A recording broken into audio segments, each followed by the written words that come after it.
보혈의 능력을 경험하라, 이런 제목으로 잠시 말씀드립니다. 성경 전체가 우리에게 말씀하는 게 한 단어로 요약한다면 어떤 게 있겠습니까?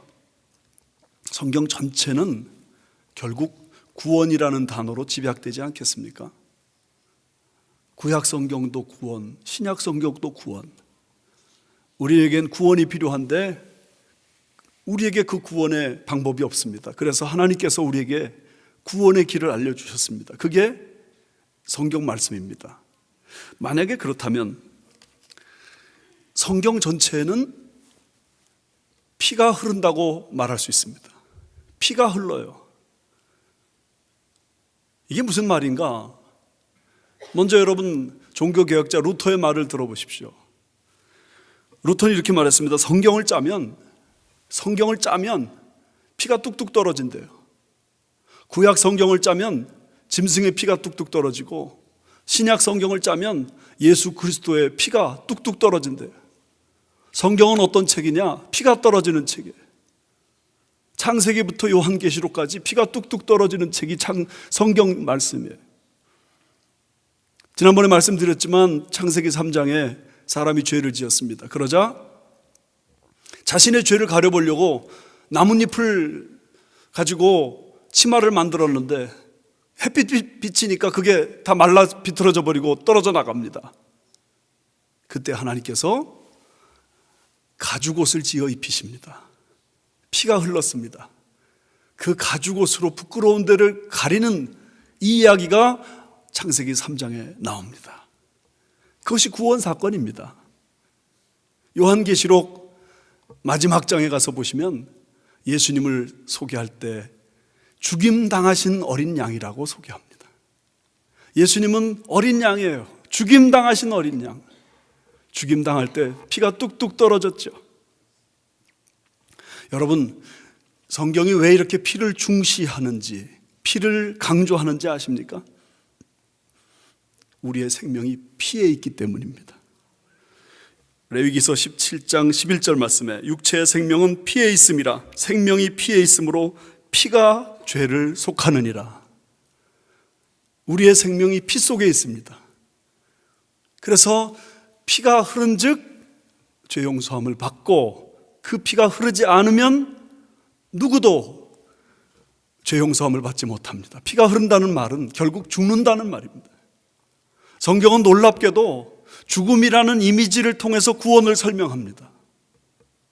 구약시대에는 그 죽음을 짐승들이 당했습니다. 소, 양, 염소. 죄 지은 사람이 목숨이 하나뿐이니 자기 목숨을 자기가 끊을 수 없잖아요. 끊고 나면 다 끝이잖아요. 그러니까 짐승을 잡아옵니다. 그 짐승을 잡아오면 제사장은 죄인과 짐승의 머리에 손을 얹고 기도합니다. 죄인의 그 죄가 짐승에게 옮겨지는 것입니다. 그런 다음에는 그 짐승의 목을 땁니다. 원래 사람이 죽어야 되는데, 죄의 삭슨 사망이니 사람이 죽어야 되는데, 그 죽는 사람 대신 짐승을 대신 죽이는 겁니다. 그래서 그 피를 번제단에 뿌립니다. 그리고 그 짐승을 토막내서 번제단 위에 불살라 바칩니다. 그러면 모든 죄가 소멸되는 것입니다. 그리고 그 죄를 다시 죄인에게 뿌립니다. 이제 이 죄인도 purified, 정결케 됐다고 선언해 주시는 것입니다. 이게 구약의 제사입니다. 이런 과정을 거쳐서 구약의 백성들은 죄 용서함을 받았고 하나님 앞에 나올 수 있었습니다. 그런데 오늘 히브리서 말씀은 그런 구약의 희생 제사 제도가 그림자요, 실체가 아니다, 참 모형이 아니다, 원형이 아니다, 그렇게 말씀하는 것입니다. 참 실체가 아니었기 때문에 그 구약 시대에 드려졌던 모든 제사들은 불완전했고 그것을 통해서는 모든 죄가 용서되었다고 말할 수 없다는 것입니다. 여기 10장 4절 말씀 한번 보세요. 이는 황소와 염소의 피가 능히 죄를 없이 하지 못함이라. 사람이 지은 죄, 사람이 형벌을 받아야 하나님의 공의가 성취되지 않겠습니까? 그런데 황소나 염소가 대신 그 벌 받는다고 사람의 죄가 없어지지 않는다, 그 말씀입니다. 그럼 어떻게 하느냐? 인간으로는 해결할 방법이 없어 하나님이 해결해 주시는 방법이 바로 예수 그리스도십니다. 예수 그리스도께서 십자가에 매달려 죽으셔서 그 모든 피를 한 방울 남김없이 다 쏟으셨습니다. 여기 14절 말씀 한번 보세요. 그가 거룩하게 된 자들을 한 번의 제사로 영원히 온전케 하셨느니라. 한 번의 제사입니다. 2000년 전 예수님 십자가에 못 박히시는 그 한 번의 제사로 우리 그 예수님 오시기 전 수천 년 동안의 모든 인류의 죄악을 다 용서해 주시는 것이고, 그 한 번의 희생 제사로 예수님 못 박히신 이후에 오고 오는 그 모든 세대의 인생들의 죄를 그 예수님에게 씌우셔서 다 용서받는 길을 열어주신 것입니다. 그런데 여러분, 그 예수님의 십자가를 좀 자세히 들여다볼 필요가 있습니다. 왜냐하면 예수님은 그저 십자가에 딱 매달려서 딱 순식간에 죽고 그런 게 아닙니다. 예수님은 등에 채찍을 맞으셨습니다. 그 채찍의 끝에는 딱딱한 뼈들이 걸려 있어가지고 채찍에 맞는 순간 살점이 떨어져 나가고 채찍에 맞는 순간 피를 철철 흘렸습니다. 왜요? 인생에 짊어지고 있는 모든 죄짐을 예수님이 대신 짊어지시기 위해서. 예수님 머리에 가시면류관을 쓰셨습니다. 그 가시면류관이 예수님의 머리를 깊이 찌르고 또 찔렀습니다. 왜요? 얄팍한 지식 가지고 하나님 대적하는 가련한 인생들을 위해서. 예수님이 양발에 못이 박히셨습니다. 왜요? 아무데나 가요, 아무 죄나 저지르는 우리들을 위해서. 예수님의 양손이 못 박히셨습니다. 왜요? 인간의 모든 죄는 사실 손으로 짓는 죄이기 때문에. 예수님의 허리에 창이 찔리셨습니다. 왜요? 죽을 수밖에 없는 운명의 사람들을 구원해 주시기 위해서. 그러므로 예수님의 십자가를 가만히 들여다보면, 하나하나 묵상을 해보면 그 십자가의 희생으로 말미암아 우리 인류의 모든 죄악을 주님이 친히 담당하셨다는 사실을 조금만 깊이 생각해 보면 다 발견할 수 있습니다. 거기에 대해서 예수님은 이미 설명해 주셨습니다. 요한복음 6장 53절에 인자의 피를 마시지 아니하면 너희 속에 생명이 없느니라. 이 말씀 때문에 사실 기독교는 초기에 오해를 받았습니다. 예수를 믿는다고 하는 사람들은 사람의 피를 마신대. 그래서 로마 황제가 기독교를 처음에 핍박하기 시작했습니다. 어린아이들을 잡아가지고 그 피를 뽑아서 그 피를 마신대. 그런 오해를 받으심에도 불구하고 주님 분명히 말씀하셔요. 인자의 피를 마시지 아니하면 너희 속에 생명이 없느니라. 내 피를 마시는 자는 영생을 가졌고 마지막 날에 내가 그를 다시 살리리니 내 피는 참된 음료로다. 참된 음료이기 때문에 이 음료 마시지 않는 사람은 구원을 받지 못하고, 이 음료 마시는 사람은 어떤 죄를 저질렀어도 구원받습니다. 영생을 누립니다. 생명을 얻습니다. 이게 바로 예수님의 피의 능력입니다.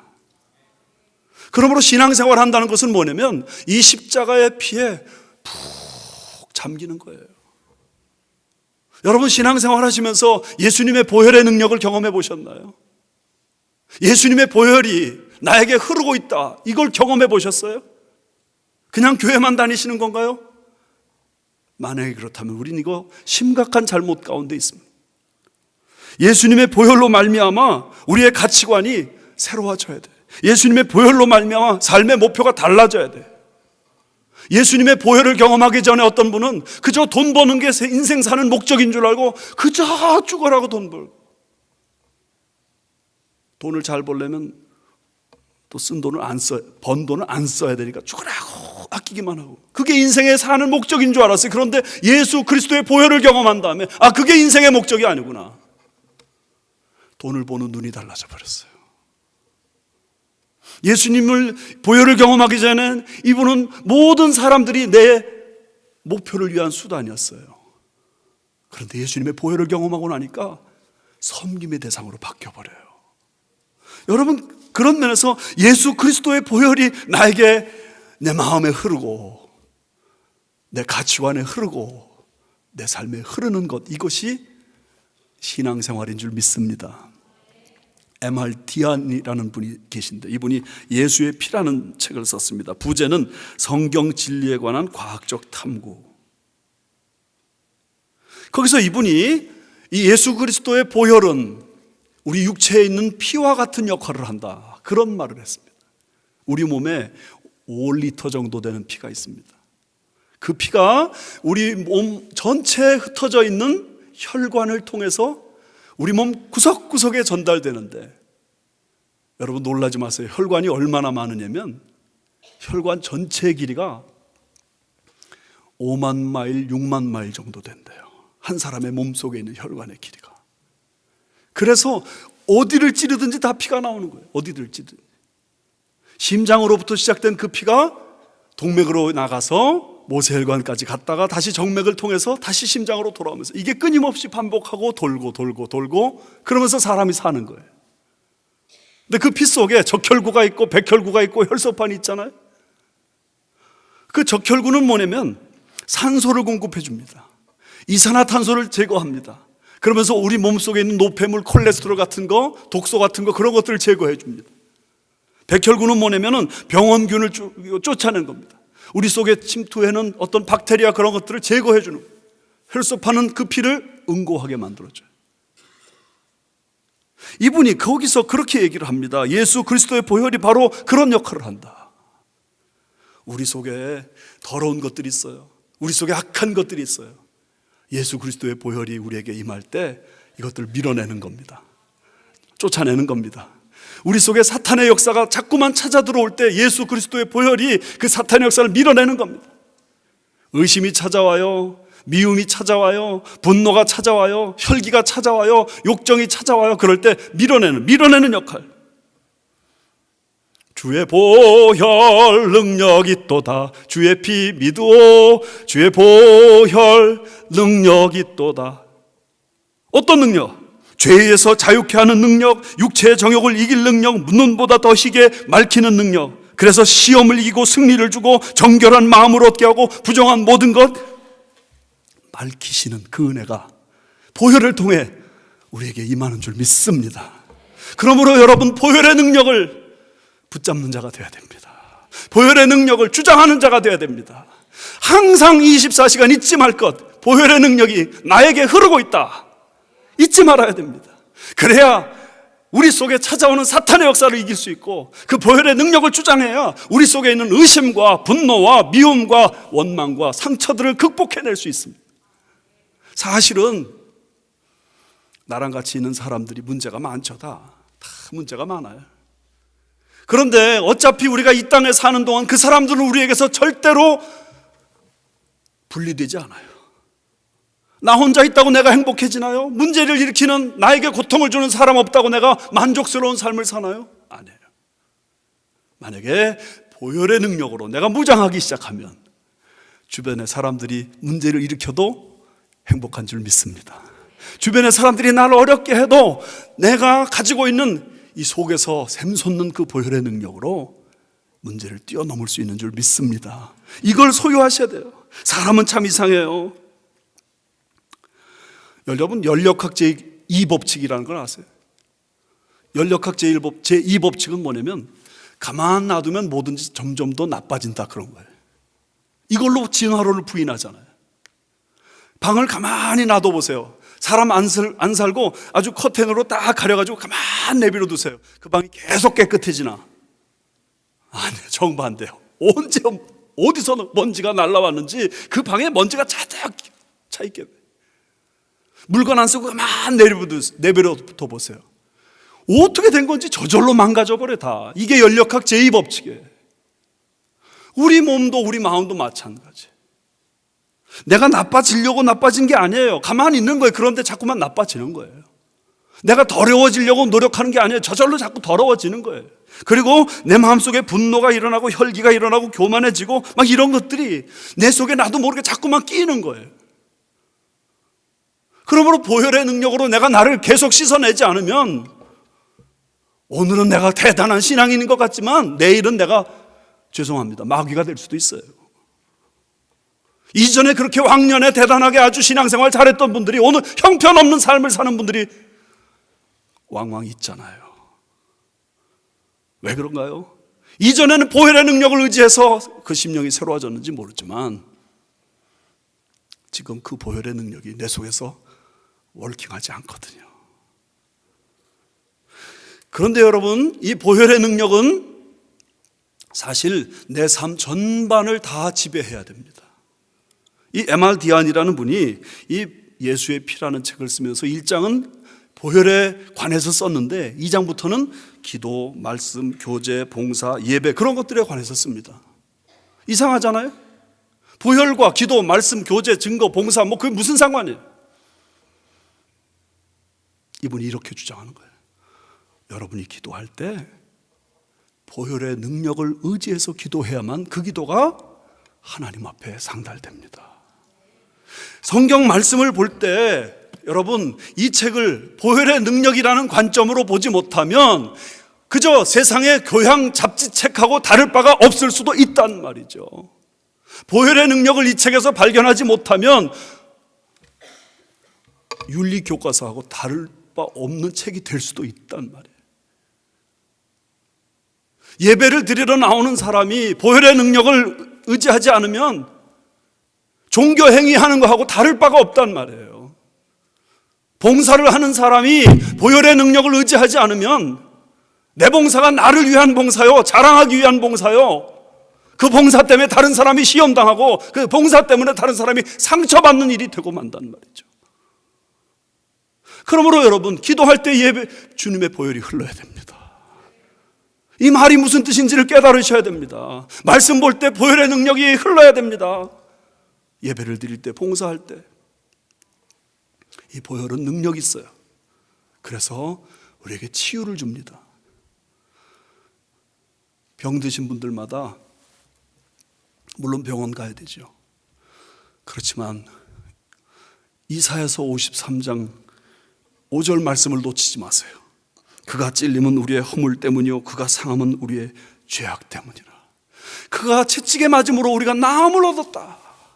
그러므로 이 말씀을 붙잡고 주님이 나를 위해서 채찍에 맞으셨잖아요. 내 병 고쳐주세요. 이거 기도하셔야 됩니다. 그런 능력이 임할 줄 믿습니다. 여러분 봉사하시는 분들이 주님의 보혈의 능력을 의지하셔야 됩니다. 히브리서 9장 14절 그리스도의 피가 어찌 살아계신 하나님을 섬기게 하지 못하겠느냐. 보혈의 능력을 의지하면 하나님을 섬기는 능력을 경험하게 됩니다. 뿐만 아닙니다. 보혈의 능력을 의지하면 하나님의 보호를 경험합니다.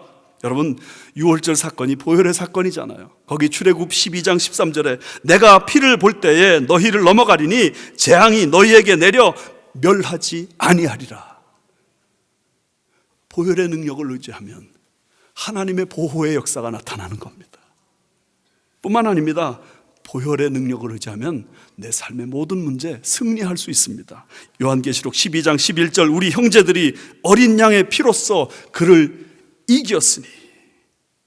사탄의 공격이 심한 분 계시죠. 이런저런 공격 때문에 몸살을 앓면서 괴로우신 분들 계시죠. 내 힘으로 도무지 이 원수들의 공격을 이기지 못하겠다 그런 분들 계시죠. 보혈의 능력을 의지하시길 바랍니다. 그러면서 어떻게 이 보혈의 능력을 회복하는가? 오늘 이 말씀 통해서 3가지만 제가 말씀을 드리려고 합니다. 첫 번째, 보혈의 능력을 회복하려면 첫 번째, 결단하라. 다 같이 따라하세요. 결단하라. 여기 10장 22절 말씀 끝에 보세요. 참 마음과 온전한 믿음으로 하나님께 나아가자. 여기 참 마음과 온전한 믿음이라는 것은 뭐냐면 진실되고 충성된 마음에 그리고 하나님께 나아가자. 하나님께 나아가는 결단을 하라, 그 얘기.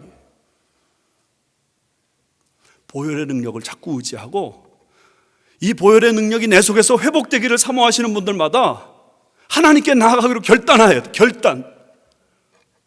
여러분 잊지 마세요. 결단만큼은 우리 거예요. 이거 하나님 대신해 주시는 게 아니에요. 내가 내 심령에 보혈의 능력이 회복되기를 원하는데 예배에 나가야죠. 기도하는 시간에 나가야죠. 성경 말씀 읽으셔야죠. 이거 결단하는 거 우리 거예요. 이것까지 하나님이 대신해 주시는 게 아니에요. 영적으로 병드신 분들 계시죠. 병들어서 방황하고 힘들어 하시는 분들 잘 들으세요. 내 인생은 왜 이럴까? 난 왜 이렇게 고달플까? 난 왜 이렇게 어려울까? 그런 분들이 해야 될 게 뭐냐면 하나님께 나가기로 결단하는 거예요. 문제가 있으면 오히려 하나님께 나가야 되는데 문제를 끌어안고는 고민하고 괴로워해. 그리고 자기가 자기 문제를 해결할 것처럼 생각해. 그런 거 하면 다른 사람이 내 문제를 해결해 줄 것처럼 이 사람 저 사람 쫓아다녀요. 그러니까 문제가 점점 더 수렁에 빠지고 점점 더 어려워지는 거예요. 잊지 마세요. 하나님께 나가기로 결단하세요. 여러분, 결단 중에 가장 중요한 첫 번째 결단은 성수주의라는 결단이에요. 내가 주일날은 열일을 젖히고 하나님 앞에 나가야 돼요. 참 사람이 이상해. 첫 번째 주일 빠질 때는 그 주에 꼭 하나님이 벌 내리실 것 같아. 두 번째 주에는 이번 주에 무슨 벌이 안 내리시나 그 생각하고 지내. 세 번째 주에는 어떻게 생각하는지 알아요? 세 번째 빠질 때는 이렇게 말한대요. 안 가도 상관없구나. 별일 없구나. 여러분, 어린 자녀들에게 성수주일의 습관을 가르치세요. 열일을 젖히고 하나님 앞에 예배드리게 만드세요. 하나님께서 그 마음을 붙드시고 그렇게 결단하는 그 형제 자매에게, 그 자녀에게 하나님의 축복의 물꼬를 터줄 줄 믿습니다.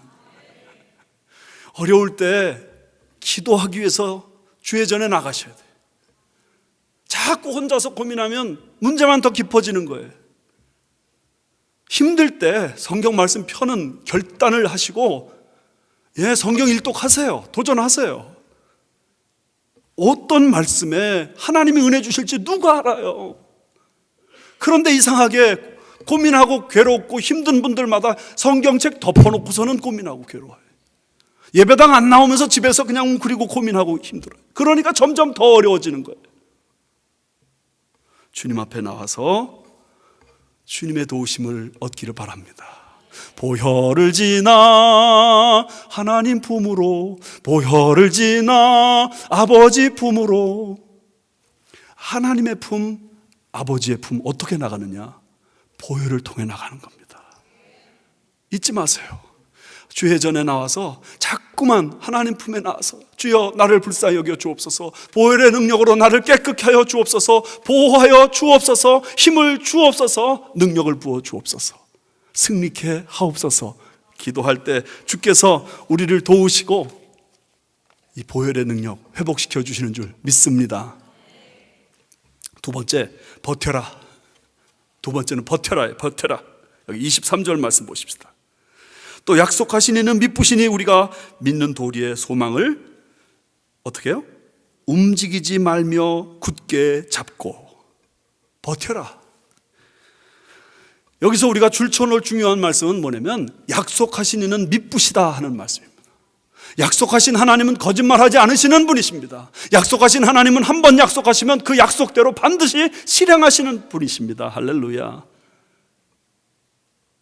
이걸 충성스럽다고 그럽니다. 하나님은 충성스러운 분이세요. 그런데 한 가지 기억할 게 있어요. 하나님이 충성스러우신 분이시고 약속을 지키시는 분이신데 시간은 좀 필요해요. 시간이 필요해요. 하나님의 그 약속이 내 삶 속에 성취될 때까지 시간이 필요해요. 그러므로 그 성취되는 그 시간까지 내가 할 게 뭐예요? 뭐예요? 버텨라. 버텨라. 며칠 전에 제 아이가 아파서 병원에 갔는데 거기 여성 잡지가 있더라고요. 그래서 그 여성 잡지를 제가 쫙 봤더니 차동엽 신부라는 분이 거기다 글을 썼어요. 이런 기가 막힌 말이 있더라고요. 역사 이래로 꿈 시장에는 불경기란 없다. 꿈을 꾸는 사람들에게 불경기가 없대요.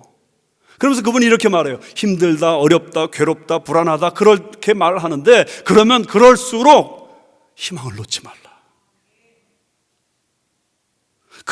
거기서 그분도 그런 얘기를 해요. 그런데 그 희망이 이루어지기 위해서는 시간이 필요하고 시간이 필요하기 때문에 희망이 성취될 때까지는 버티기가 필요하다. 버티기가. 근데 그분이 재밌는 얘기를 하나 하는데 이런 말 여러분 기억해 두시고 붙잡으세요.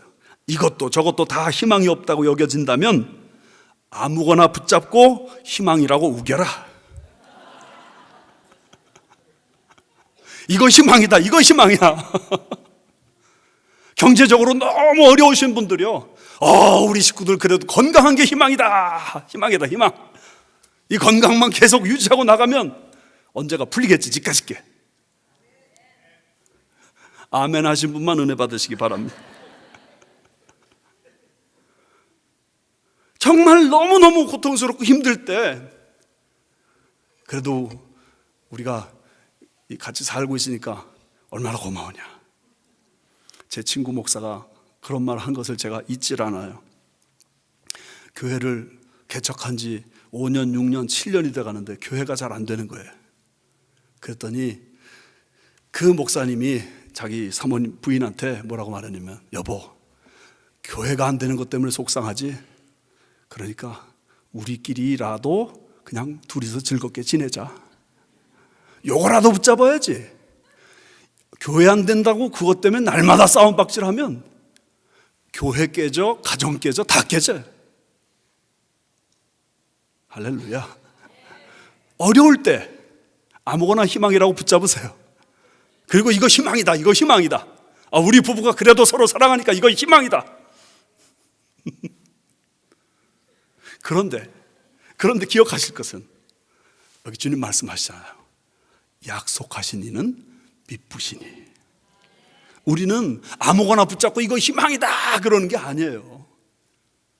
보혈을 흘려주신 그분이 신실하신 분이세요. 그렇기 때문에 심지어 내가 아무리 죄 가운데 있고 내가 아무리 악한 자리에 머물러 있다 하더라도 그분 예수 그리스도 때문에 우리 속에 희망이 있는 것인 줄 믿습니다. 여러분, 종교개혁하는 마틴 루터가 어느 날 성경 연구하다가 서재에서 잠깐 쉬고 있는데 마귀가 이 루터 마음속에 루터의 죄를 하나씩 둘씩 다 열거하면서 이렇게 공격하더래요. 야 루터야, 네가 이렇게 많은 죄를 짓는데 그래도 네가 종교개혁을 한다고 나대니? 루터가 가만히 생각해 보니까 진짜 그렇더래요. 야, 이렇게 죄가 많은데 내가 어떻게 종교개혁을 하겠느냐? 에? 그래가지고 마음속에 좌절감이 깊이 찾아와서 웅크리고 있는데 하나님의 음성이 들리더래요. 사랑하는 루터야, 너 분명히 죄인이다. 하지만 내가 지은 모든 죄는 내가 흘린 피로 다 씻었어. 그러니 너는 누구도 정죄하지 못해. 예수님의 보혈로 다 씻었대요. 그래서 아무도 정죄할 수 없대요. 그러니까 이 루터 마음속에 로마서 8장 1절이 번뜩 생각이 났어요.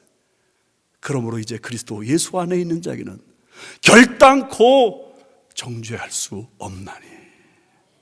그래서 그 자리에서 벌떡 일어났대요. 그래가지고 이렇게 소리쳤대요. 나의 모든 죄는 십자가의 보혈로 다 용서받았다. 그리스도 안에 있는 자에게는 정죄함이 없다. 그래도 사탄, 네가 나를 정죄하겠느냐? 그 순간 마귀가 쫓겨나가고 마음의 평화가 임하고 의심이 사라지고 죄책감도 사라지고 마음속에 감격과 기쁨이 막 넘쳐나더래요. 할렐루야.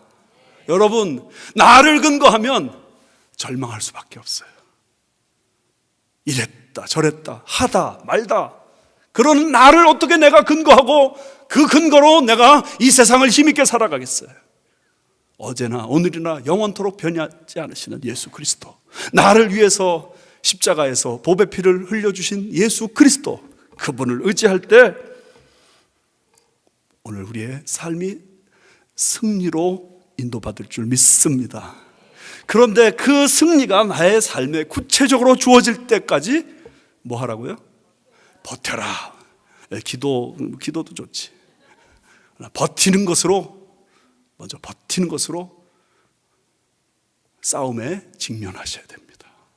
세 번째, 책임지라. 뭐라고요? 책임지라. 여기 24절, 25절 말씀 한번 보시죠.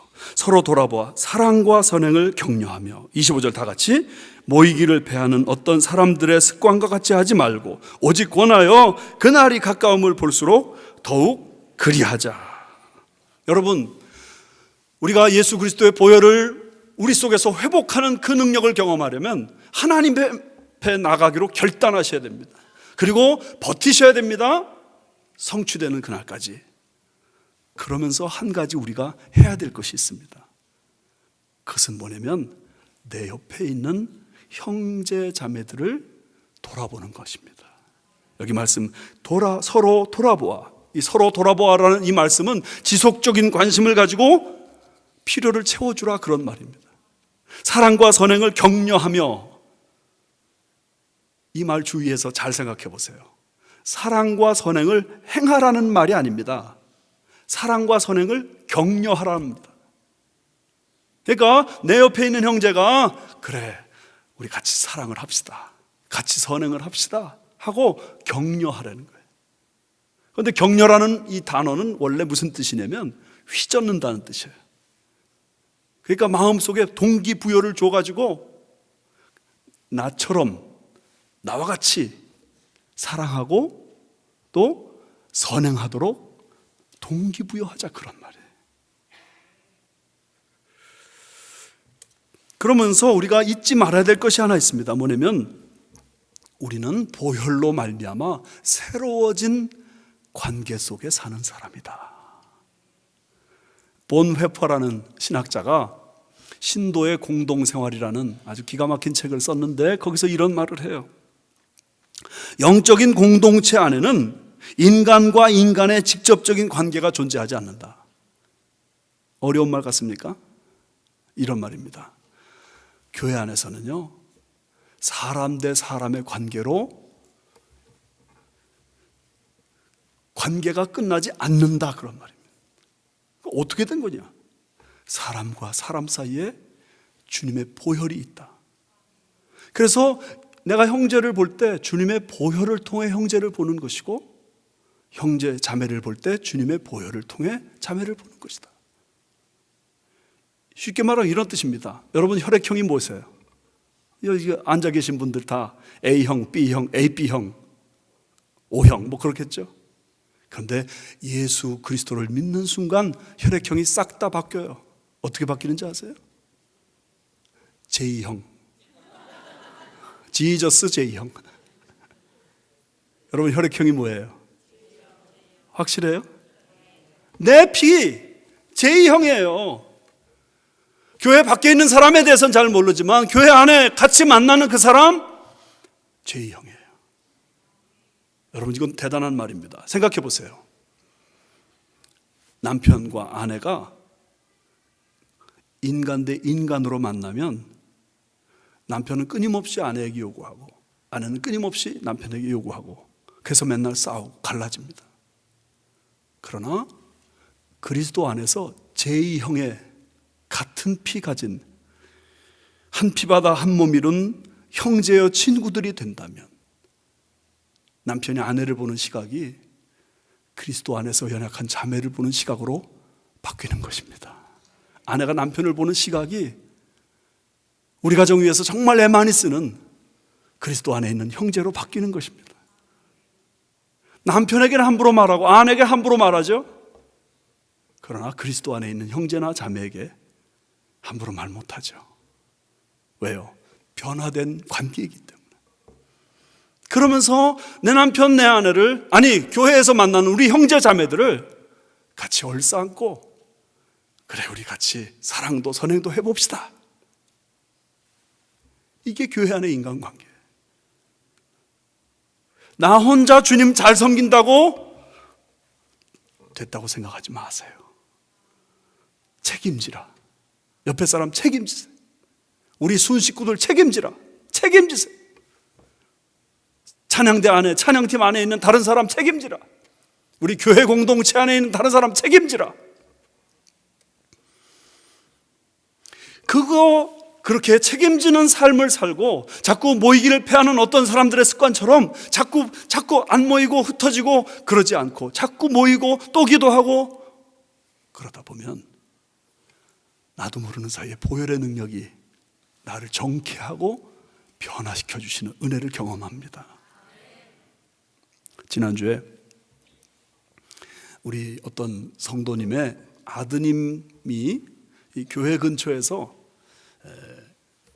비즈니스를 이전 확장해서 제가 가서 예배를 인도해 드렸습니다.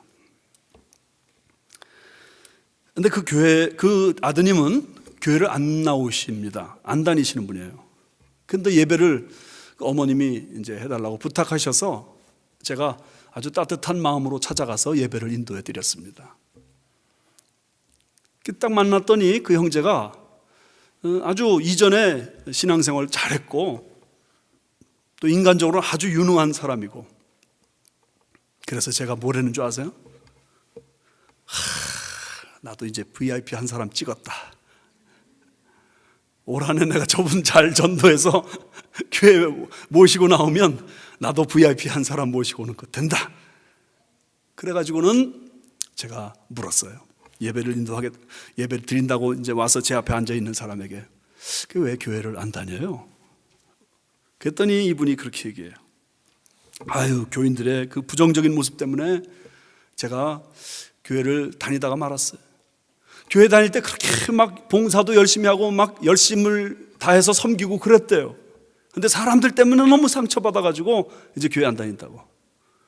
뿐만 아니라 이 교회 저 교회 적응 안 해본 것도 아니에요. 그런데 너무 실망이 커서 이제 교회 다녀도 소용없다, 그렇게 생각했다는 거예요. 그러면서 이렇게 말해요. 나는 하나님을 믿어요. 그러나 뭐 꼭 교회 나가서 믿어야 믿는 겁니까? 그냥 믿으면 되는 거죠. 그래서 제가 그분에게 이런저런 얘기하다가 끝에 이렇게 이야기했어요. 교회에 가면 뭘 받는 것도 중요하지만 교회 가면 뭘 주는 사람이 돼야 된다. 형제, 교회 문제점 많다고 말을 하지만 사실은 다 변화받고 있는 과정 중에 있는 사람이다. 근데 왜 교회에서 모이느냐? 형제도 교회를 통해 은혜를 받아서 도움을 받아서 성장해야 되는 것과 마찬가지로 형제같이 유능한 분도 교회에 나와서 다른 사람을 도와줘야 된다. 그것이 하나님의 기대고 하나님의 바람인데, 하나님은 믿는다고 하면서 하나님이 원하는 일 하나도 하지 않으면서 내가 하나님 믿으니까 나는 구원 받을 거라, 이게 말이 맞는 것 같냐? 그랬더니 이해를 하더라고요. 사랑하는 여러분, 사랑과 선행을 격려해야 될 책임이 저와 여러분에게 있어요. 나 혼자 그냥 교회에 와서 예배 잘 드리면 되지, 아니에요. 보혈의 능력이 그런 사랑과 선행을 격려하는 동안 회복되는 겁니다. 교회에서 봉사의 자리에 서세요. 그러면 보혈의 능력이 나를 훨씬 더 쉽게 지배해요. 내가 다른 사람을 전도하려고 노력해 보세요. 보혈의 능력이 나를 지배해요. 내가 다른 사람 뭔가 도와주려고 애를 써보세요. 사실 그러다가 상처받고 그러다가 힘들고 그러다가 어렵긴 하죠. 그러나 그러면서 우리는 십자가를 경험하게 되는 것이고, 예수님 십자가 지는 일이 얼마나 고마운 일인지 깨닫게 되는 것이고, 그러면서 우리 삶이 하나님을 기쁘시게 하는 것이고, 그러면서 주님의 보혈의 능력을 경험하게 되는 것입니다. 사랑하는 여러분, 기독교 신앙은요, 피가 흐르는 신앙입니다. 예수님이 날 위해 피 흘려주셨습니다. 그러면서 주님이 이렇게 말씀하셔요. 나는 너를 위하여 피 흘려 주었건만 너는 나를 위하여 무엇을 주느냐. 세 가지 기억하세요. 결단하세요. 자꾸 하나님 앞에 나오고 은혜 받기를 결단하세요. 두 번째, 버티세요. 약해지지 말고 끝까지 버티세요. 세 번째, 책임을 지세요. 주님께서 보혈의 능력을 우리에게 회복시켜 주실 줄 믿습니다.